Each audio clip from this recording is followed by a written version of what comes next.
Amados de Dios, antes de entrar en las Escrituras, déjeme hacer un pequeño comentario. Regularmente no me gusta traer lo que el mundo comenta afuera, ¿no? Pero en esta ocasión hay algo bueno que escuché. Yo miro de tiempo en tiempo CNN en español y quisiera ver Fox, pero Fox no les gusta la gente que habla español, no sé por qué, ¿verdad? Pero bueno, ese no es el caso aquí. Y hay un programa, hermano, que se llama Perspectivas desde México, y terminando ese programa empieza otro que se llama Perspectivas desde Buenos Aires. Obviamente usted entiende de qué se trata. En el segundo programa, Perspectivas desde Buenos Aires, el que conduce el programa invitó a un pastor evangélico. Y cuando regularmente a los pastores evangélicos no los invitan mucho, menos a una cadena liberal como CNN, menos. Pero la situación es, hermanos, que la iglesia popular, la iglesia católica, ha entrado en una crisis profunda, en donde la gente, hermanos, está muy incómoda, muy desagusto, y aunque tenían un papa muy popular, ¿verdad? El señor Bergoglio creo que se apellida, su popularidad ha descendido, se ha desmoronado por la cuestión de los abusos, hermano. Y yo ya había hecho un comentario a la iglesia que no tanto son, cualquier abuso es hermano, es intolerable la iglesia. Pero el mayor pecado no tanto fue el abuso, sino el haber escondido, el haber solapado, el haber no revelado y el haber no traído justicia a estos acontecimientos. Y eso es lo que la gente se está quejando. En la pregunta que se le hacía a este varón de Dios, a este hombre de Dios, pastor evangélico muy reconocido en Argentina, hermanos, líder de una de las organizaciones que junta a los evangélicos, le hacía la pregunta: ¿por qué la gente está abandonando la iglesia católica y se está añadiendo a la iglesia evangélica? Y daban algunos números, ¿no? Guatemala más del 40%, Argentina anda arriba del 20%, México, aunque no lo revela, yo sé que andan como en el 30%, pero algo así, hermanos. Entonces, amados,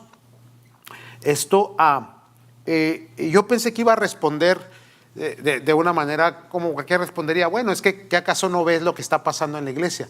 Pero no, contestó de una manera muy sabia. El Espíritu Santo le dio a este varón una palabra muy sabia, y dijo estas palabras que se me quedaron grabadas en el corazón, hermano. Dijo: es que los evangélicos viven y practican la fe. Y eso es cierto, hermana. Oiga esto: los evangélicos viven y practican lo que creen. El problema cuando éramos religiosos es que no llevábamos la fe y lo que se nos enseñaba a la práctica diaria. Los evangélicos, los creyentes, los nacidos de nuevo, eso tienen, que la fe la viven en nuestro diario vivir. O sea, nuestro cristianismo no es para la iglesia el domingo. Nuestro cristianismo es para las 24 horas del día, donde quiera que estamos, hermano. ¿Sí? Ahora, en este pensamiento que le estoy dando, de que hemos nacido de nuevo en Cristo Jesús y que nosotros no confesamos una creencia religiosa, sino que vivimos una fe. Vaya conmigo a Juan capítulo 14, por favor, al versículo 4 al 7, que 14, 4 al 7, que es muy popular, muy común. ¿Usted la conoce, hermanos? ¿Verdad? Juan capítulo 14, versículo... Déjeme apagar aquí a mi suegra, para que no esté molestando. Gloria a Dios.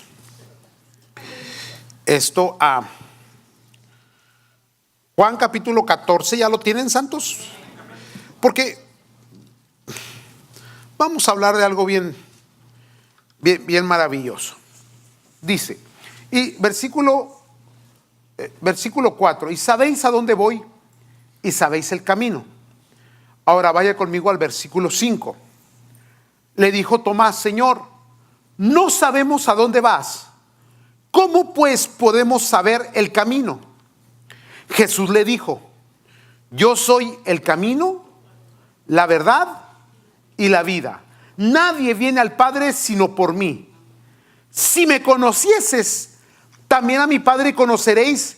Y si ahora le conocéis y le habéis visto. Ahora bien, déjeme hablarle de 3 dimensiones espirituales que encontramos aquí. El Señor Jesús dice: yo soy el camino, verdad y vida. Ahora bien, cuando miramos estos 3 conceptos, hermano, personificados en Cristo Jesús, camino, verdad y vida, los miramos desde una perspectiva hacia la eternidad.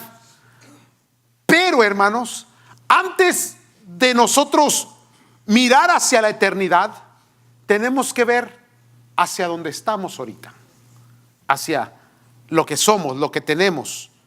Entonces, estos 3 conceptos revelan 3 dimensiones diferentes, hermanos. Se las voy a dar de un solo y luego vamos a examinar cada una.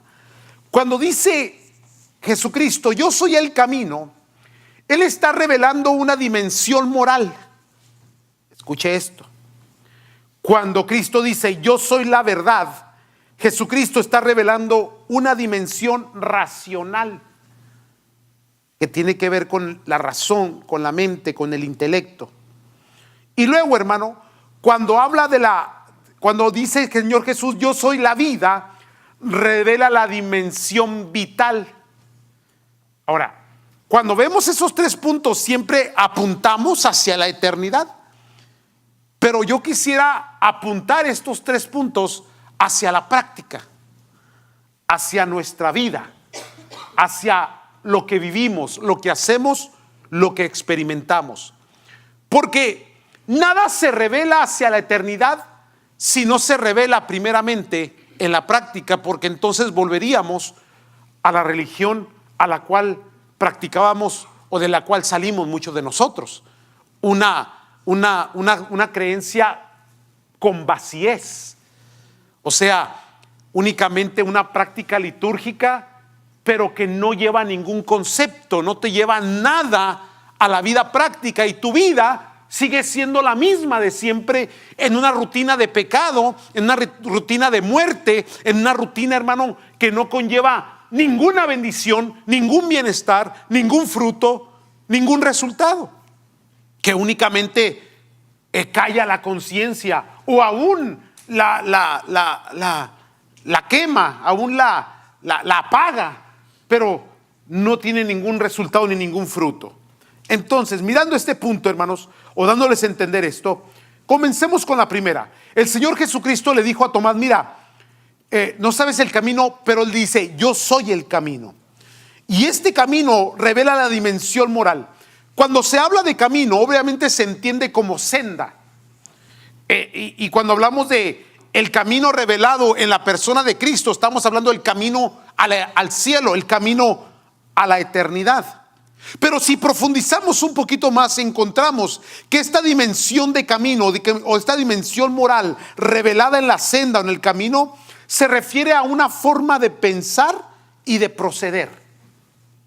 Cuando Cristo dice: yo soy el camino, está diciendo: lo que ustedes procesan en su mente, lo que ustedes piensan y cómo ustedes actúan, está en las decisiones tomadas por una nueva dimensión espiritual que yo he depositado en ustedes.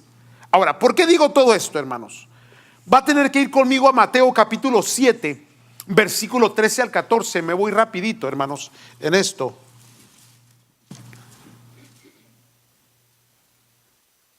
Mateo capítulo 7,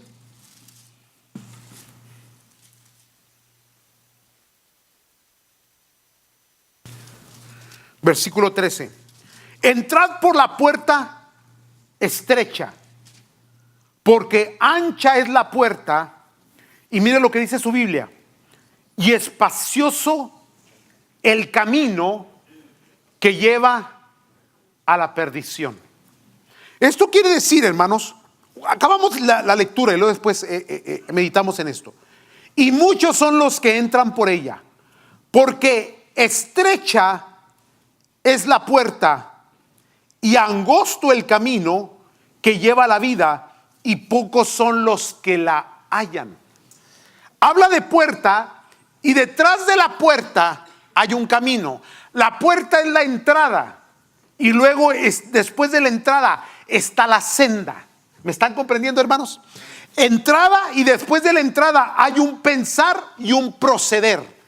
Hay un estilo de vida, hay una forma de hacer las cosas. Ahora, la palabra de Dios dice que la puerta que lleva a la perdición es ancha, es espaciosa, llamativa, es accesible, es rápida, tiene una forma absorbente de atracción.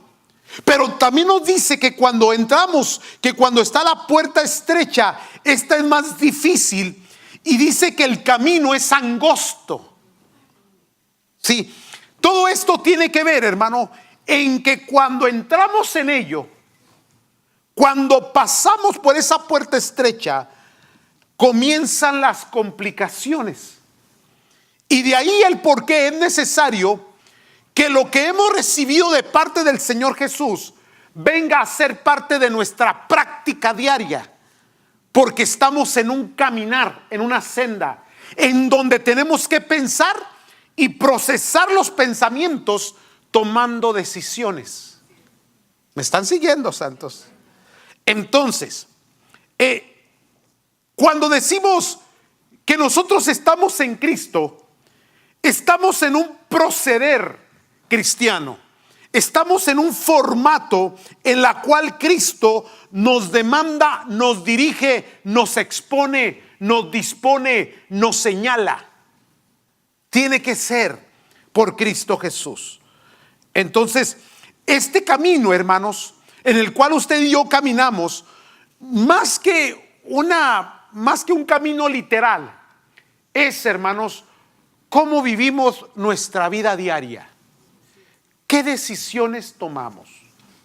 ¿Cómo reaccionamos ante las circunstancias? ¿Cuáles son las formas de expresión, de palabras que salen de nuestros labios? Y ahí es donde nosotros mostramos nuestro caminar. Vuelvo al concepto con el cual comenzamos. ¿Cuál es la diferencia entre nosotros y las personas que viven una religión? La diferencia es que ellos viven su religión únicamente en ese momento de la liturgia, en ese momento de la reunión. Nosotros vivimos un camino. Nosotros vivimos una senda. Nosotros entramos por una puerta que a veces se vuelve dificultosa. Andamos por un camino angosto donde se tienen que tomar decisiones definidas, concretas, con significado. No es un camino ancho y espacioso donde vamos a la deriva, donde vamos de un lado después del otro, en donde divagamos en decisiones, divagamos en conceptos, en ideas, divagamos en emociones, en pasiones desordenadas, sino que vamos por un camino estrecho que nos alinea y que a veces se nos dificulta para mantener, hermanos, esa alineación, porque es estrecho, porque se complica. Pero aún así, hermano, esa es la práctica.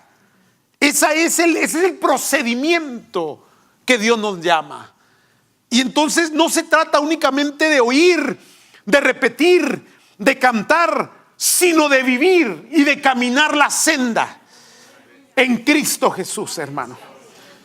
Y proceder en un pensamiento renovado, hermano, por la sangre del Cordero. Y vivir en esa senda angosta, estrecha, donde hay tropiezos, dificultades, y a veces cada día, hermano, se pone más estrecha y no te deja irte ni a izquierda ni a derecha. En cambio, el que va en el otro camino con una parece que tuviera cierta libertad de hacer lo que le venga en gana, de ir hacia donde, dirigirse, inclinarse hacia cualquier situación, deseo o circunstancia o cualquier conveniencia. Y pareciese como si para nosotros fuese algo difícil, pero resulta que ese caminar es camino de justicia, es camino de honra, es camino de fe, es camino de bendición. La razón por qué Dios no permite que nos vayamos ni a diestra ni a siniestra, que no nos inclinemos, es porque fuera de esa alineación no hay bendición, hay fracasos. ¿Me están siguiendo? Nosotros no solamente oímos la fe, practicamos la fe. No solamente confesamos la fe, pero practicamos en nuestro proceder la fe. Ahora, vaya conmigo porque esto se va a poner mejor todavía, La primera parte, la primera dimensión es la del camino, que nos revela una dimensión moral, una dimensión de procedimiento, de pensamiento y de procedimiento. La segunda revela la dimensión racional. Jesucristo dijo: yo soy la verdad. La verdad. Ahora bien, este está un poquito más complicado, porque no se debe de interpretar como una verdad ética. Porque cuando hablamos de ética, estamos hablando de la interpretación personal humana de qué es bueno y qué es malo. Si le preguntas a una persona que vive en una relación homosexual que si está bien, él te va a decir: esto está bien.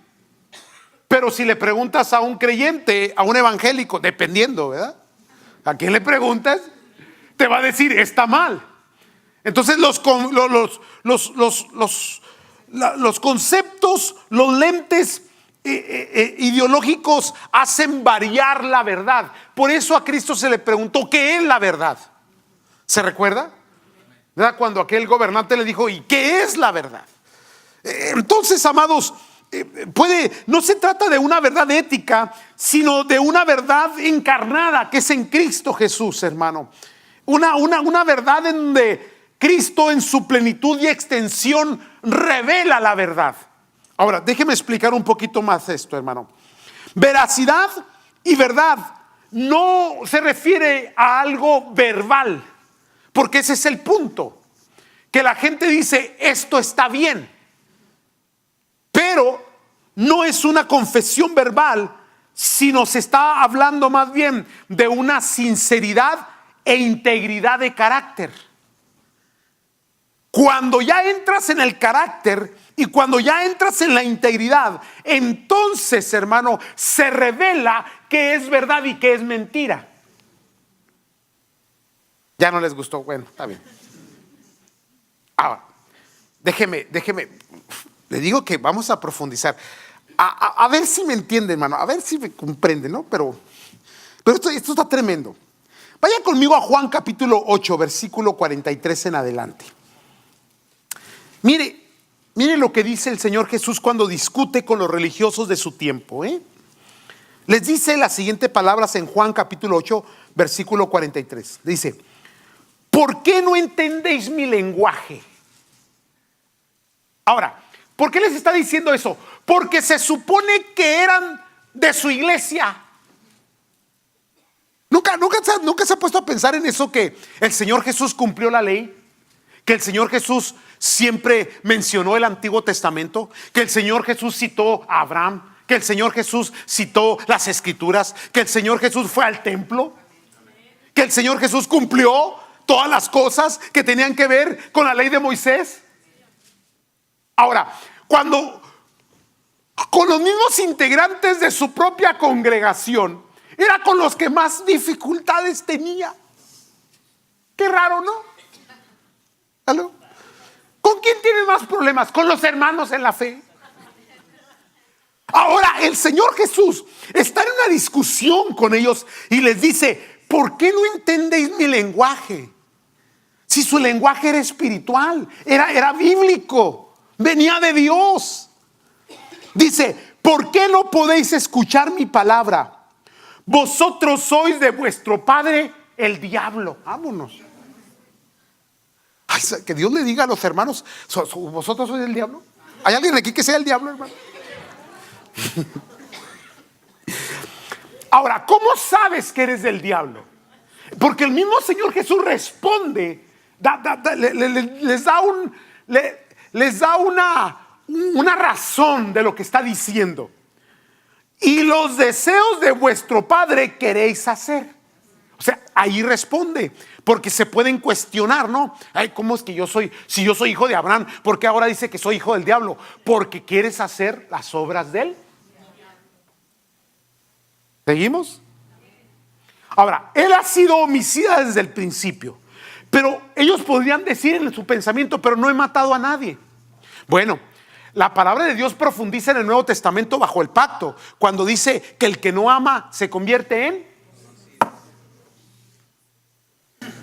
¿Sí? Volvemos a lo mismo. La fe no solamente se confiesa, se practica, se vive. Y ese era el problema de los fariseos y de los religiosos de su tiempo, que eran muy buenos para predicar, pero malos en practicar. ¿Aló? Pero aquí todos son buenos predicadores y también practican bien. Díganlo amén. Árale pues, Dice, y no ha permanecido en la verdad porque no hay verdad en él. Cuando habla mentira, ¿qué dice la Biblia? De lo suyo habla. Entonces, cuando la verdad que está en mí no proviene de arriba, sino de mí mismo, deja de ser verdad para convertirse en una mentira. Y esa es la cuestión, hermano, que estamos hablando aquí. Que la dimensión revelada de parte de Dios, cuando dice yo soy la verdad, se está refiriendo, hermanos, a que nosotros tenemos que entrar en un entendimiento de que no se trata lo que yo digo, lo que yo quiero, lo que yo deseo. Porque nuestros deseos y pensamientos siempre van a chocar con los deseos y pensamientos de Dios. Y siempre vamos a batallar con esto. Porque seguimos siendo carne. Y porque todavía nos queremos revelar hacia los conceptos, los deseos, los preceptos de Dios. Y no me diga que no. Pero a veces no dan ganas. Ahora, ¿por qué se tiene que razonar? Porque hay gente que espiritualiza todo y vive en una mentira, en una burbuja, en donde usan escritura para justificar sus pecados. Usan escritura para justificar sus fracasos.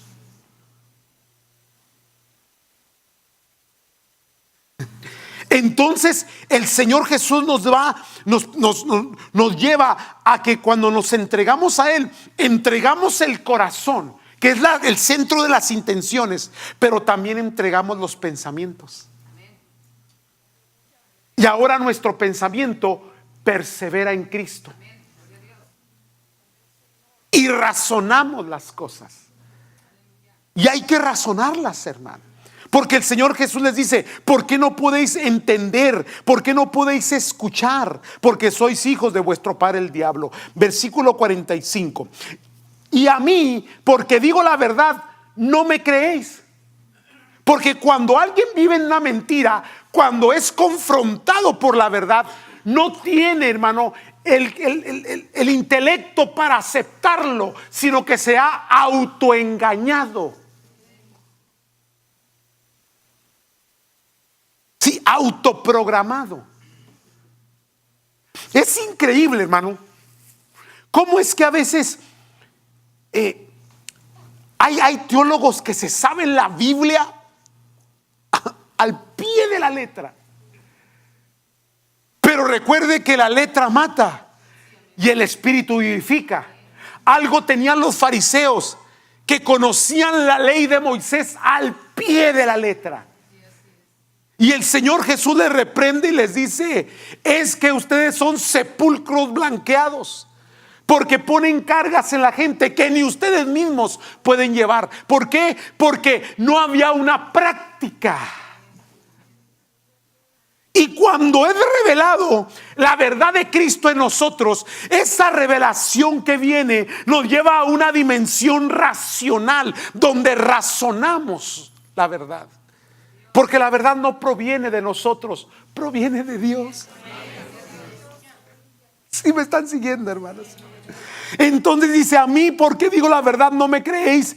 ¿Quién de vosotros me redarguye de pecado? Pues si digo la verdad, ¿por qué vosotros no me creéis? El que es de Dios, las palabras de Dios oye, las entiende, las comprende. No se engaña a sí mismo, antes bien con humildad, hermano, va al arrepentimiento si ha cometido alguna falla y busca de Dios el cometer, el vivir, el experimentar, el expresar la verdad, no que sale de él, pero la verdad que viene de Dios, hermano. Y es una verdad práctica. ¿Por qué digo práctica? Porque hay verdades, hermano, que son reveladas a nuestra vida de una forma tan común. Por ejemplo, hay cosas que tú sabes que están mal, pero de alguna manera te autojustificas para seguir practicándolas. Pero viene el Espíritu Santo con la palabra de Dios, que trae revelación y entendimiento, y te dice: estás mal, ingrato. Y no faltará el necio que diga: pues sí estaré mal, pero yo me quedo aquí. Yo sé que me está entendiendo.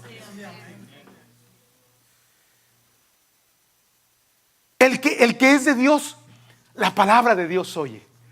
Y la verdad está en la palabra de Dios. Él es el verbo. Cristo dijo: yo soy el camino, yo soy la verdad. Sí, vamos al tercero. Ahora, ya hablamos de la dimensión moral, la dimensión racional. Ahora viene la buena, la dimensión vital. Jesucristo dijo: yo soy la vida. Ahora, no quisiera hablarles, porque está en sí misma la vida eterna. Cristo es la vida eterna. Él ofreció la vida eterna. Pero resulta que la vida eterna no da comienzo cuando tu cuerpo fallece y entras al cielo. La vida eterna comienza cuando recibes a Cristo como tu único y suficiente Salvador. ¿Qué quiere decir esto? Que has pasado de muerte a vida. Esto quiere decir que ahora hay en ti no solamente la vida de Cristo, pero hay aquí viene, vitalidad. Ahora, escuche, la palabra vitalidad, que no es bíblica, solamente le estoy dando un concepto, lo que la palabra de Dios nos está enseñando. Vitalidad, ahorita voy a ir a la escritura, ahorita le doy al texto para que después no diga: ay, pastor, ya anda torciendo todo. No, espéreme. Vitalidad es actividad y eficacia en las facultades. Otra vez, actividad y eficacia. ¿Cuántos andan arrastrando los pies? Qué buen concepto, ¿no? Es como al niño cuando le dice al jovencito: te toca lavar los platos. Al jovencito de 12, 13 años. Y ahí va, arrastrando los pies.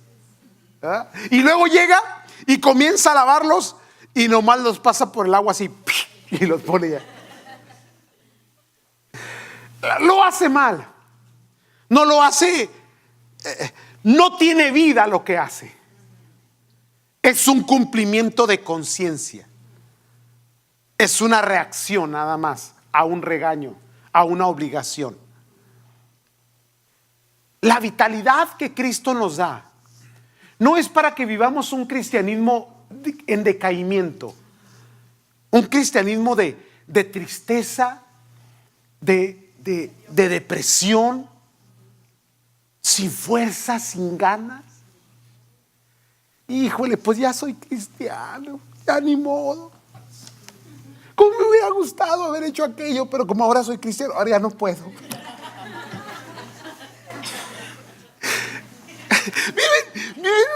de fracaso, hermano. ¿Sí? Déjale doy la escritura para entrar bien en esto, en el punto. Juan 10:10 dice: el ladrón no vino sino para hurtar, matar y destruir. Y luego el Señor Jesús dice: yo he venido para que tengan vida y para que la tengan en abundancia. Ahora, quiere decir que la vida en la dimensión vital, quiere decir que Dios nos da una vida en abundancia, y la palabra abundancia quiere decir que está por encima de lo ordinario. ¿Cuántos?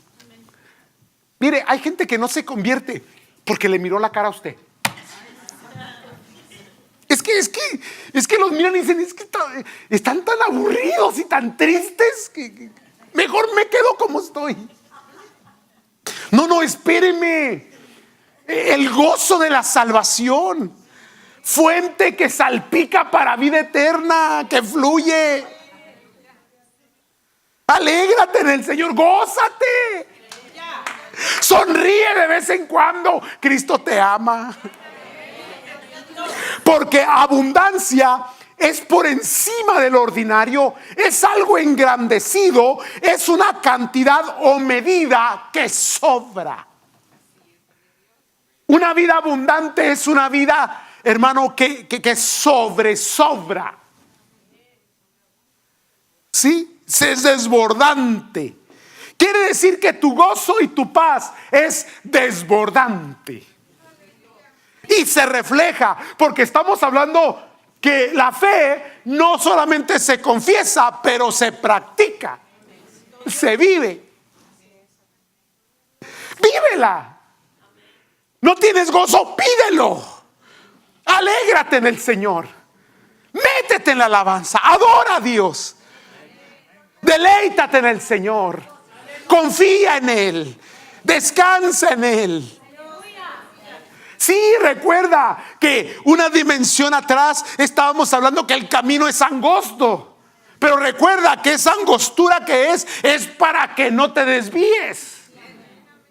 Y que ese camino es de justicia y de bendición. Entonces, cuando hablamos de vitabilidad, hablamos de actividad y eficacia en las facultades vitales, dotando de energía e impulso para actuar y vivir. Con ganas, mijo. Amén. Échale ganas. Aleluya. Sí, lo pueden hacer algo, hágalo contento. Alabe a Dios. Le tocó barrer. Bendito sea el Señor. Amén.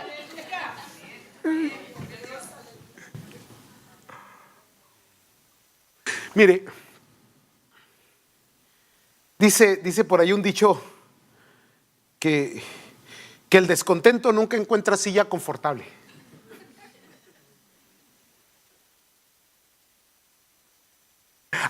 Hay gente que en todo está descontento,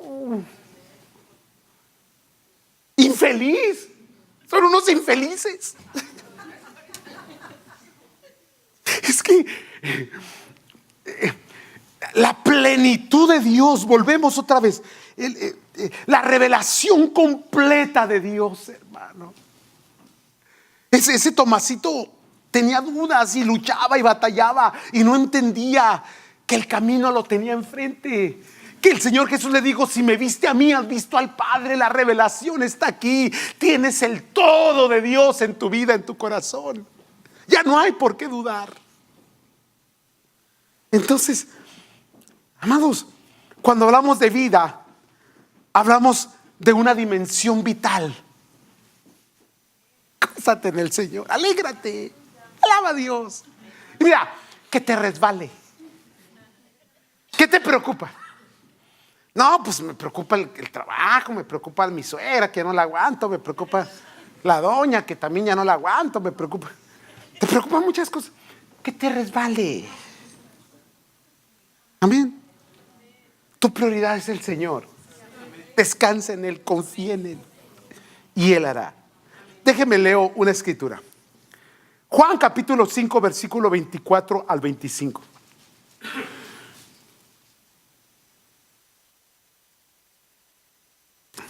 Bien interesante. Y luego ya pasamos al... Ay, caray, ya se me fue la hora. Hijo, me perdonan, santos. Siempre termino antes de las 7 y ahora ya. También los de la alabanza se extendieron, así que... No es cierto. No es cierto. Déjeme nomás termino con esto y ya nos vamos a la cena del Señor, ¿sí? Pero mírele, veamos, profundicemos, veamos el texto, hermano, como Cristo quiere que lo veamos. De cierto digo, el que oye mi palabra. ¿Qué decía en el otro versículo? El que es de Dios oye la palabra del Señor. Sí, dice, el que oye mi palabra y cree al que me envió, tiene vida y no vendrá a condenación, mas ha pasado de muerte a vida. O sea, ya no eres un muerto viviente, ahora ya tienes vida. Y vida en la abundancia, de sobra, te abunda. Sí, el gozo está que rebosa de tu corazón, de tu alma. Salpica para vida eterna, amén. Muy bien. Mas ha pasado, versículo 25. De cierto os digo, viene la hora, y ahora es, cuando los muertos oirán la voz del Hijo de Dios, y los que la oyeren vivirán. Ahora, algunos pensarán que se refiere a la resurrección, pero si le da 2 o 3 versículos hacia adelante, va a encontrar donde vuelve a repetir el mismo concepto, pero de otra manera, diciendo, los que oyeren en los sepulcros. Y aquí no está hablando de sepulcros, está hablando de muertos vivientes. Walking Dead, los que miran la televisión así. ¿Sí me entiende? No. Hermano, nosotros vivíamos muertos en nuestros delitos y pecados. Y la voz de Dios llegó a nuestro oído, llegó a nuestro corazón. Y cuando la percibimos y la recibimos y la oímos y la entendimos y la razonamos y la procesamos y la rumiamos y la ponemos en nuestro corazón, eso nos ha dado vida. Y ahora caminamos un camino que parece estrecho, incómodo, pero que sabemos que es camino de justicia, de bendición y de prosperidad, hermano. Ahora tenemos una mente que razona las cosas espirituales. Y ahora tenemos una vida, hermano, que refleja la gloria de Dios. Somos tan privilegiados de tener a Cristo en nuestro corazón. Entonces, cuando Cristo dijo, yo soy el camino, la verdad y la vida, nos llevó a 3 dimensiones. Una dimensión moral, una dimensión racional y una dimensión vital. Amén, amados. Ahí se lo dejo de tarea. Si me entendió, está bien. Si no me entendió, también está bien. Sí.